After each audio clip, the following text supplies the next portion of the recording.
ಅಯ್ಯೋ, ಏನೋ ಆಗಿದೆ ಗುರು ಅಲ್ಲಿ. ಯಾಕೋ ತುಂಬ ಜನ ಸೇರಿದ್ದಾರೆ. ಏನಾಗಿದೆ ಅಲ್ಲಿ?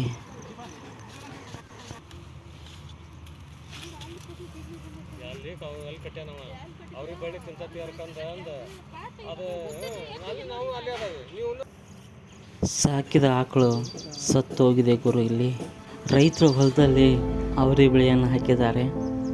ಅವರೇ ಮುಗಿದೋಗಿದೆ. ಮೇವು ತಿನ್ಕೊಳ್ಳಿ ಅಂತಂದೇಳಿ ಇಲ್ಲೇ ಬಿಟ್ಟೋಗಿದ್ದಾರೆ. ಬಿಟ್ಟು ಊಟ ಮಾಡ್ಕೊಂಡು ಬರೋದ್ರಲ್ಲೇ ಆಕಳಿಗೆ ಕಟ್ಟಿರೋ ಹಗ್ಗ ಕಟ್ಟಿಗೆಗೆ ಸುತ್ತಾಕೊಂಡು ಕೂಡ್ಲಾಕೊಂಡು ಸತ್ತಿದೆ ಅಂತ ಹೇಳ್ತಾ ಇದ್ದಾರೆ ಜನರು.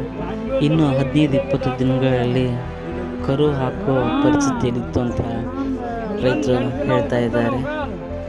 ಆಕಳನ್ನು ಗೋಮಾತೆ ಅಂತ ಪೂಜಿಸುವ ನಮ್ಮ ರೈತರು ತನ್ನ ಹೊಲದಲ್ಲಿಯೇ ಅದನ್ನು ಸಮಾಧಿ ಮಾಡ್ಬೇಕಂತೇಳಿ ಯೋಚನೆ ಮಾಡಿದ್ದಾರೆ.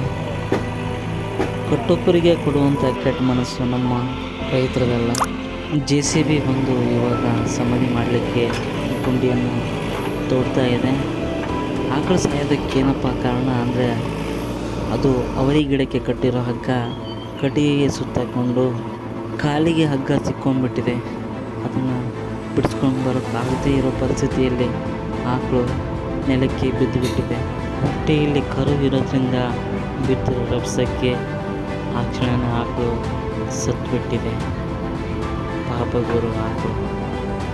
ತನ್ನ ತಾಯಿ ಆಕಳು ಸತ್ತಿದೆ ಅನ್ನೋ ಅರಿವಾಗಿ ಸಣ್ಣ ಕರು ಚಡಪಡಿಸುತ್ತಿರೋದನ್ನು ನೀವು ನೋಡ್ಬೋದು. ಚಿಕ್ಕ ಆಕಳು ಕರು ಮರಿಯೋದು ಎಷ್ಟು ಪಾಪ ಅನ್ಸುತ್ತಲ್ವ.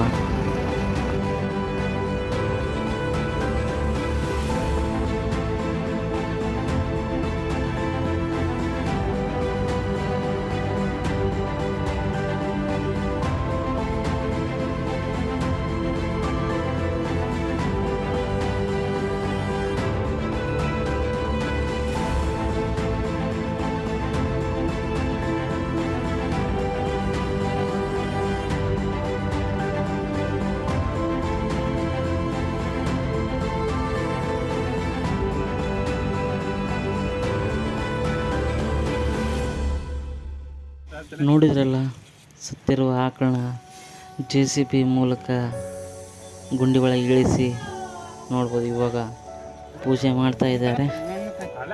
ಪೂಜೆ ಮಾಡಿ JCB ಮೂಲಕ ಮಣ್ಣು ಹಾಕ್ತಿದ್ದಾರೆ. ಪಾಪಕರು ರೈತರು ಆಕಳನ್ನ ಕಳ್ಕೊಂಡು ಕಣ್ಣೀರು ಹಾಕ್ತಾ ಇದ್ದಾರೆ. ಇನ್ನೇನು 15 ದಿನ 20 ದಿನಗಳಲ್ಲಿ ಕರು ಹಾಕೋ ಪರಿಸ್ಥಿತಿಯಲ್ಲಿ ಆ ಆಕಳು ಇತ್ತು.